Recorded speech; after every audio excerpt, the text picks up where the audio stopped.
ఇప్పుడు చూస్తున్న ప్రేక్షకులు, మాకు మెసేజ్లు పెడుతున్న వాళ్ళు, కాల్ చేస్తున్న వాళ్ళు, నేను కలిసిన వాళ్ళు చాలామంది ఫోన్ చేసి చెప్తున్నారు ఎందుకు ఇంత నెగిటివ్ ఉంది బయట ఈ సినిమాని. ఇప్పుడేంటి ఈ సినిమాని ఎందుకు అందరూ తిట్టుకుంటున్నారో మీకు అర్థం కావడం లేదు, అంతే కదా? అది తెలియాలంటే ఈ ఫ్యామిలీ స్టార్ స్టోరీని మళ్ళొకసారి నెమరు వేసుకోవాల్సిందే. సో దట్ మనందరికీ కూడా ఇదెంత గొప్ప సినిమానో అన్న దానిపై ఫుల్గా క్లారిటీ వచ్చేస్తుంది.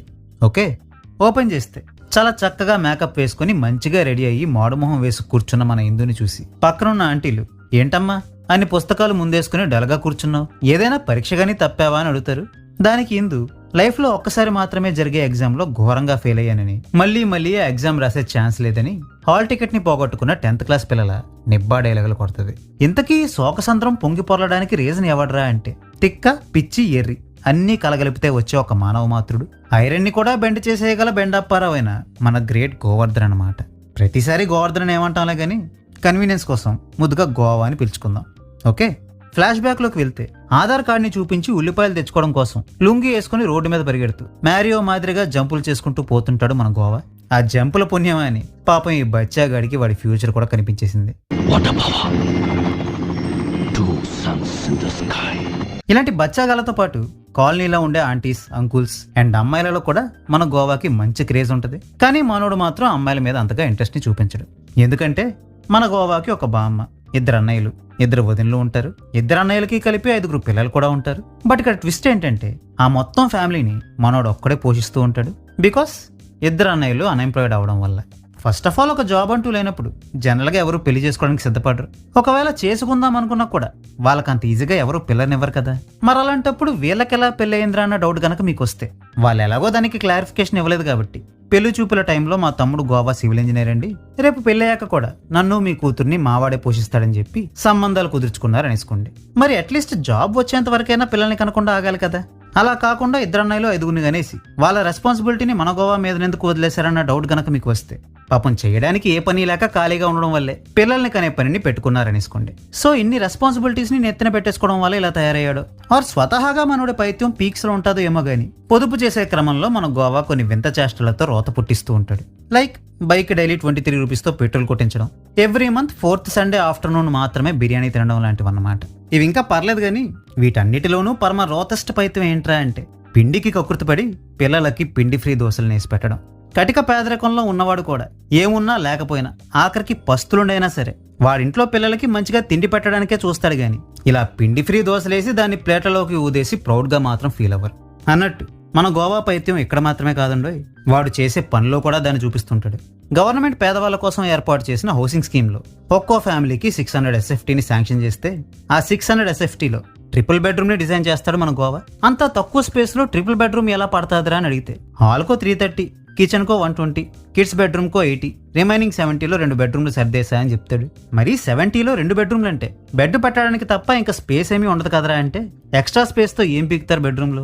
అంతగా స్పేస్ కావాలంటే రోడ్డు మీదకి పోయి తిరగమనండి, బెడ్రూమ్ లో అక్కడ చేయాల్సిన పనులు మాత్రమే చేయమనండి.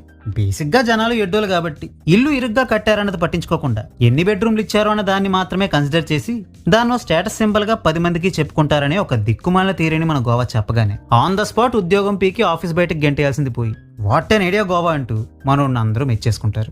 అంటే ఏంటి, ఈ లెక్క స్టేటస్ కోసం అని చెప్పి నువ్వు 1000 SFTలో 10 బెడ్రూమ్ ఫ్లాట్ కట్టించేస్తే జనాలందరూ ఎక్సైట్ అయిపోయి వేలం వేరిగా ఆ ఫ్లాట్ ని కొనేసుకుంటారనుకుంటున్నావా గోవా బాబు? ఇలాంటి ఇరుకుల ఐడియాలు నీకు తప్ప ఎవరికి రాక కాదు. ఇలాంటి ఐడియాలు చెప్తే జనాలు చెప్పెట్టు కొడతారని భయపడి ఇలాంటి ఆలోచన ఎవరు చేయరంతే.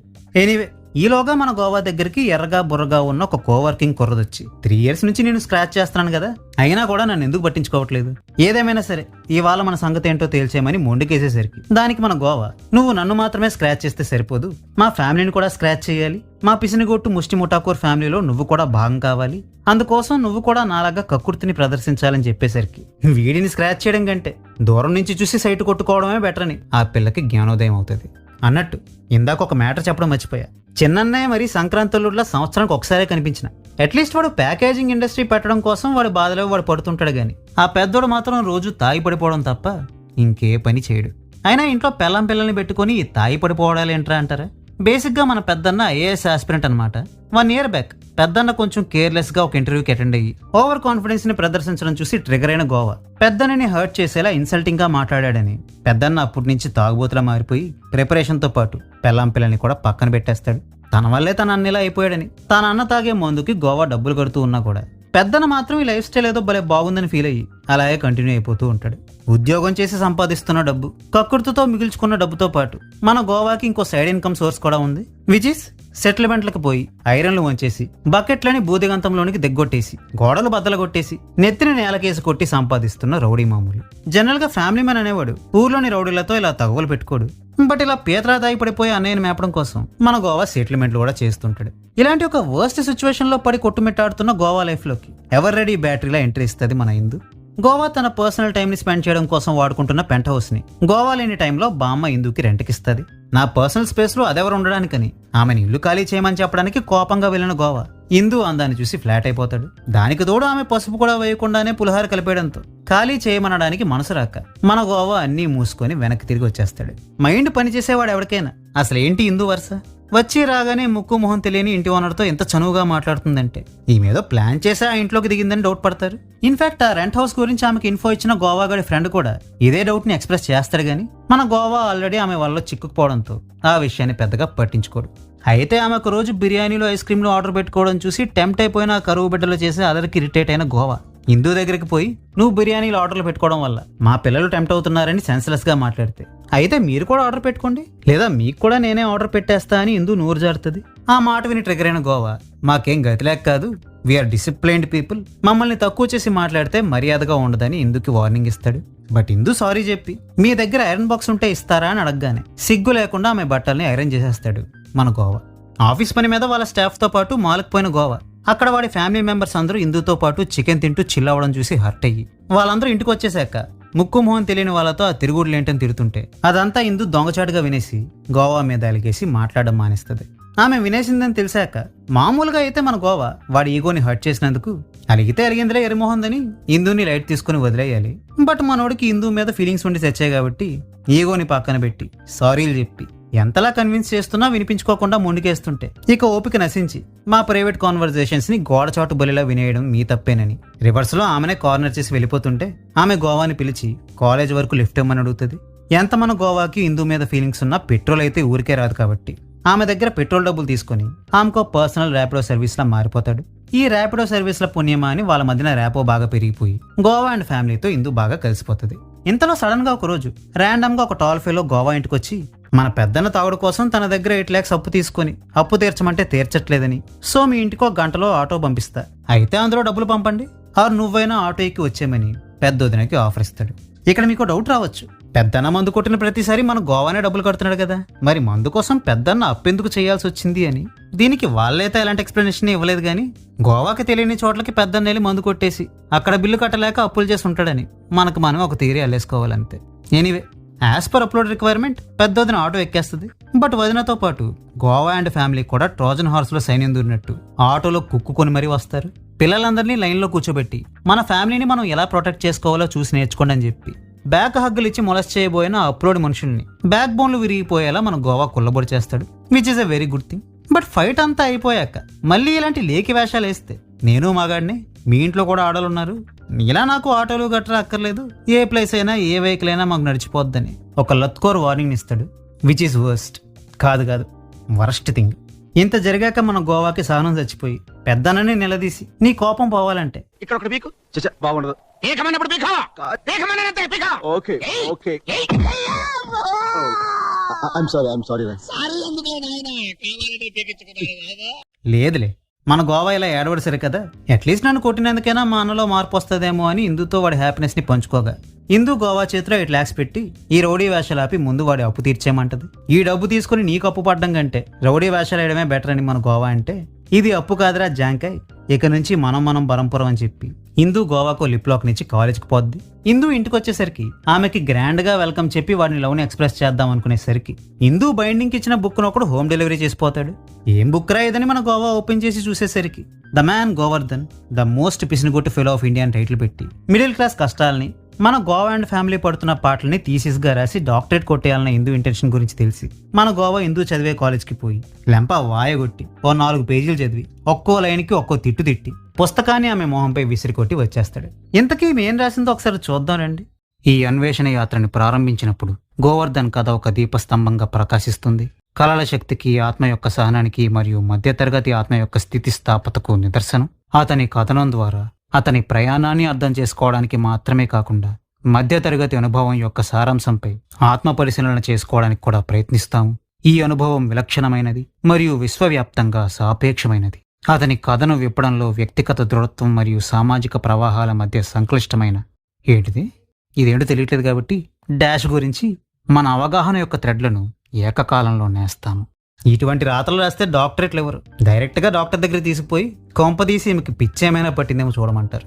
ఎనీవే, ఆ బుక్ చదివాక గోవాకి వాడి పిసినగుట్టు లైఫ్ స్టైల్ మీద వాడికే చిరాకేసి వాడు చదివిన ప్రతి లైన్ని చాలా పర్సనల్గా తీసుకుని తనకొకప్పుడు బెటర్ జాబ్ అండ్ శాలరీని ఆఫర్ చేసిన జగ్గు దగ్గరికి పోయి, అప్పుడంటే ఫ్యామిలీకి దూరంగా ఉండాల్సి వస్తుందని మీ ఆఫర్ని రిజెక్ట్ చేశా, బట్ ఇప్పుడు నాకు మనీ చాలా అవసరం, సో అప్పుడు మీరు ప్రామిస్ చేసిన జాబ్ని ఇప్పుడు ఇప్పిస్తే మీరు ఎక్కడికి పోమంటే అక్కడికి పోతానని రిక్వెస్ట్ చేయడంతో జగ్గు గోవాకి జాబ్ని ఇస్తాడు. పనిలో పనిగా 2 years శాలరీని కూడా అడ్వాన్స్గా ఇవ్వమని రిక్వెస్ట్ చేస్తే దానికి కూడా మన జగ్గు ఒప్పేసుకుంటాడు. అసలు ఈ రోజుల్లో అక్కడికి జాబ్ రావడమే కష్టం రా బాబు అంటే 35 SFTకి ఒక బెడ్రూమ్ని కట్టేసే లేకి బోర ఉన్న మన గోవాకి అడగగానే జాబ్ని ఇచ్చేయడం ఏంటి, అదే ఎక్కువరా అంటే ఏకంగా 2 years శాలరీని కూడా అడ్వాన్స్గా ఇచ్చేయడం ఏంటి. ఇలాంటి చాలా ఉన్నాయి, ఇంకా దాచాం కుప్పలుగా.